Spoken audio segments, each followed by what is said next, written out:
Hello বন্ধুরা, তোমরা কেমন আছো? আশা করি তোমরা খুব ভালো আছো। আমি একটা নতুন ভিডিও নিয়ে চলে এসেছি তোমাদের কাছে। আর আমি কিন্তু এখন মেদিনীপুরে নেই, আমার শ্বশুর বাড়িতে না, আমি এসেছি আমার বাড়িতে, নৈহাটির বাড়িতে। আর তেমনি চুলটাও বেশ বড় বড় হয়ে গেছে। আর দেখতেই পাচ্ছ তোমরা, আমি একটা পার্লারে রয়েছি, আমাদের পাশেই পার্লারটা। তো চুল কাটাতে নিয়ে এসেছি। এই যে ম্যাডাম বসে পড়লেন চেয়ারে।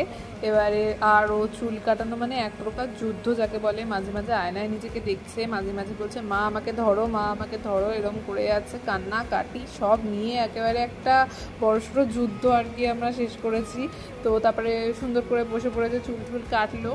চুল কাটার পরে আর কি বলবো, চুল কাটার পরে তো চিল্লানো মাঝে মাঝে চিল্লে চিল্লে উঠছে। আর চুল কাটার পরে ফাইনাল রেজাল্টটা তোমরা দেখতে পাচ্ছ। তা কেমন লাগছে তোমরা আমাকে জানিও ভিডিওটা। চুল কেটে ওকে ওর পাপা বলছিল চুল কাটতে, সেই জন্যই কাটা। আর ভিডিওটা যদি ভালো লাগে লাইক, শেয়ার অ্যান্ড সাবস্ক্রাইব করো। টাটা বন্ধুরা।